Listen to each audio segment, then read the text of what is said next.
రాష్ట్ర బీజేపీ అధ్యక్ష పదవిపై గతంలో ఎన్నడూ లేనంత రచ్చ జరుగుతుంది. పాత కొత్త నేతలు ఎవరికి వారు పదవి కోసం గట్టిగా ప్రయత్నిస్తున్నారు.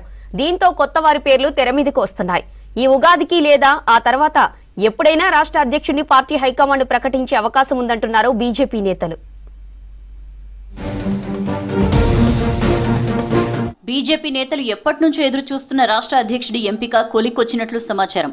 తెలుగువారి పండుగ ఉగాది రోజు కొత్త అధ్యక్షుడిని పార్టీ హైకమాండ్ ప్రకటిస్తుందంటున్నారు బీజేపీ నేతలు. ఆ రోజు ప్రకటన రాకుంటే ఏప్రిల్ మొదటి వారంలోగా వస్తుందని చెప్తున్నారు. ఇప్పటికే కేరళతో పాటు పలు రాష్ట్రాల అధ్యక్షుల ఎంపిక పూర్తయిందని, నెక్స్ట్ తెలంగాణనే అంటున్నారు. రాష్ట్ర అధ్యక్షుడి ఎంపికపై పూర్తి నిర్ణయం జాతీయ నాయకత్వానిదే అన్నారు కేంద్ర మంత్రి కిషన్ రెడ్డి. ఆంధ్రప్రదేశ్కు, తెలంగాణకు, కర్ణాటకకు, కేరళకు ఇవన్నీ కూడా అధ్యక్ష నియామకం జరగాలి. అన్నీ ఒకేసారి వస్తాయి.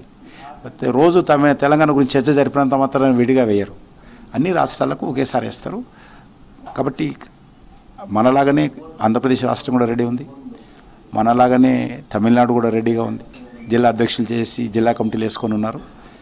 ఎప్పుడైనా రావచ్చు, వేగవంతంగా ఈ వారం కూడా రావచ్చు. కాబట్టి అది ఆల్ ఇండియా పార్టీ పరిధిలోని అంశం. అది వాళ్ళు అన్ని రాష్ట్రాలకు సంబంధించినటువంటి అధ్యక్షుల నియామకం ఏకకాలంలో చేస్తారు. రాష్ట్రంలో కాంగ్రెస్ కు తామే ప్రత్యామ్నాయం అంటున్నారు బీజేపీ ఎంపీ లక్ష్మణ్. ఎమ్మెల్సీ ఎన్నికల్లో ఈ విషయం నిరూపితమైందని చెప్పారు. రాష్ట్ర అధ్యక్షుడిపై పార్టీ హైకమాండే తుది నిర్ణయమని తెలిపారు. ఏప్రిల్లో ఖచ్చితంగా రాష్ట్ర అధ్యక్ష ఎన్నిక పూర్తవుతుందన్నారు లక్ష్మణ్.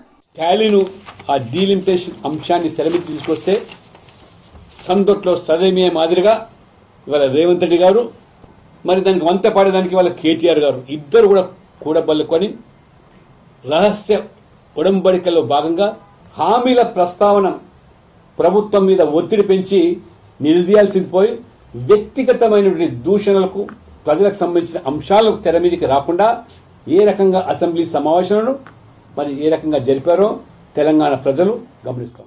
అధ్యక్ష పదవి రేసులో ఎంపీలు అరవింద్, డీకే అరుణతో పాటు మాజీ ఎమ్మెల్సీ రామచంద్రరావు పేర్లు బలంగా వినిపిస్తున్నాయి. మళ్లీ బండి సంజయ్కి పార్టీ పగ్గాలు అప్పగిస్తారన్న ప్రచారం జరుగుతోంది. అయితే ఆయన తాను అధ్యక్ష పదవి రేసులో లేనన్నారు. పార్టీ రాష్ట్ర అధ్యక్షుడిపై హైకమాండ్ నిర్ణయమే ఫైనల్ అని చెప్పారు. జాతీయ నాయకత్వం ఆదేశాల మేరకు పనిచేస్తానని తెలిపారు. దీంతో బండి సంజయ్ కూడా అధ్యక్ష రేసులో ఉన్నట్లు బీజేపీలో ప్రచారం జరుగుతోంది.